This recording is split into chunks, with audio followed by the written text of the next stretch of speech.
Hello दोस्तों, स्वागत है आपके अपने YouTube channel MJP education point में। मैं अमरजीत राज आज फिर से हिंदी व्याकरण में जो हमारा समास का टॉपिक जो छूटा हुआ था, आज उसके आगे चर्चा करेंगे। तो आइए चलिए हम वीडियो को स्टार्ट करते हैं। तो हमारे दो समास हो चुके थे, एक अव्ययी भाव समास, दूसरा है तत्पुरुष समास। तो आइए उसके आगे चलते हैं, कर्मधारय समास।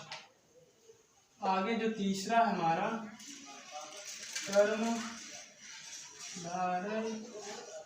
समास। जो हमारा अगला तीसरा वाला है वो है कर्मधारय समास। तो इसकी परिभाषा क्या होती है? जिस समास में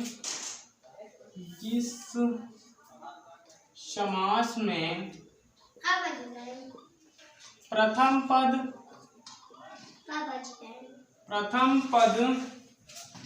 यानी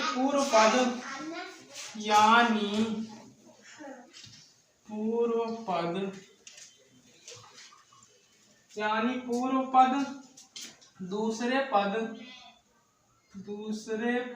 यानी उत्तर पद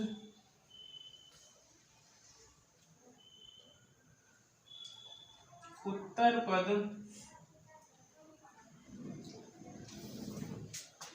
पद विशेषता बताता है। उत्तर पद की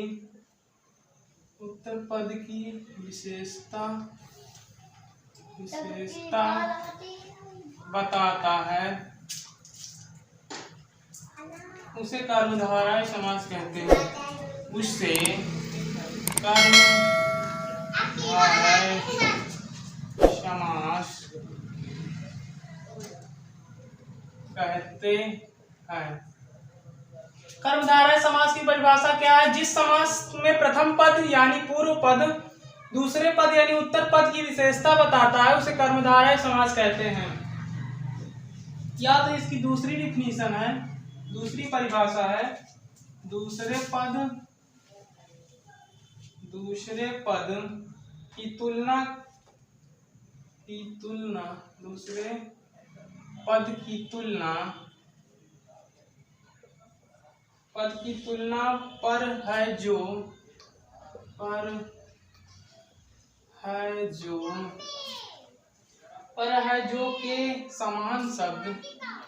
के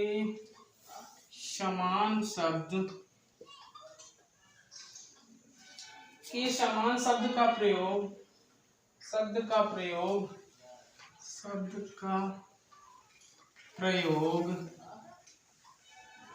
शब्द का प्रयोग हो, वहाँ कर्मधारय समास होता है। दूसरे पद की तुलना पर है जो के समान शब्द का प्रयोग हो, वहाँ कर्मधारय समास होता है। जैसे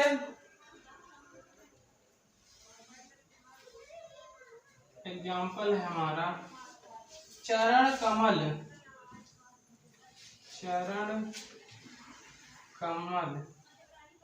इसका अर्थ जो होगा चरण के समान कमल के समान। यहाँ चरण को कमल के समान बताया गया है। यहाँ पर पहला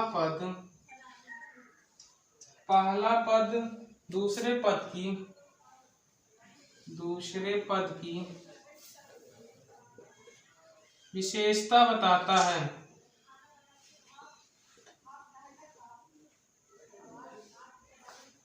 इसकी परिभाषा क्या थी? जिस समास में प्रथम पद यानी पूर्व पद दूसरे पद यानी उत्तर पद की विशेषता बताता है। क्या विशेषता बताता है?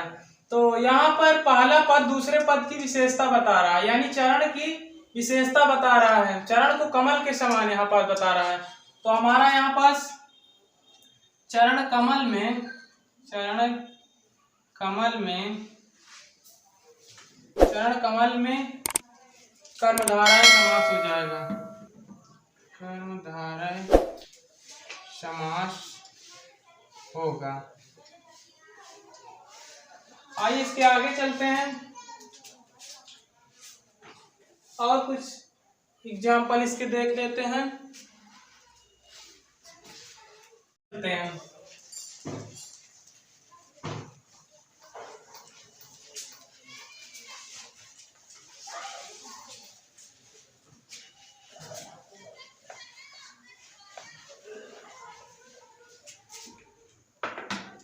तो अगला एग्जाम्पल है हमारा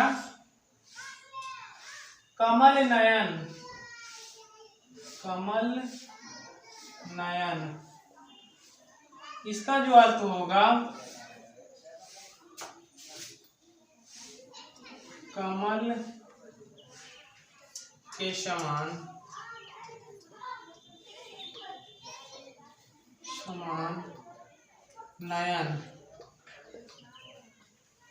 यहाँ पास नयन की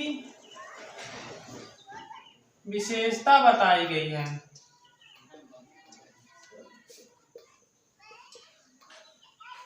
तो यहाँ हमारा कौन सा समास होगा? कर्मधारय समास, कर्मधारय समास। तो आइए इसके आगे चलते हैं। इसके आगे हमारा कौन सा समास है? चौथा है द्वंद्व समास, द्वंद्व समास। द्वंद्व समास की परिभाषा क्या है? इसमें दोनों पद प्रधान होते हैं, इसमें दोनों पद प्रधान होते हैं, इसमें दोनों पद प्रधान होते हैं तथा इसमें योजक चिन्ह, योजक ऐसे योजक चिन्ह का प्रयोग होता है।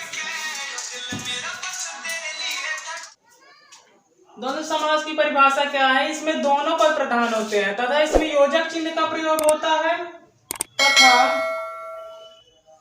समास विग्रह करने पर, तथा समास विग्रह करने पर, तथा समास विग्रह करने पर और शब्द का प्रयोग होता है। समास विग्रह करने पर और शब्द का प्रयोग होता है। द्वंद्व समास की परिभाषा, इसमें दोनों पद प्रधान होते हैं, दोनों पद प्रधान होते हैं, इसमें दोनों पद प्रधान होते हैं तथा इसमें योजक चिन्ह का प्रयोग होता है तथा समास विग्रह करने पर और शब्द का प्रयोग होता है। इसका एग्जाम्पल आइए देखते हैं द्वंद्व समास के। रात दिन, पहला एग्जाम्पल है रात दिन।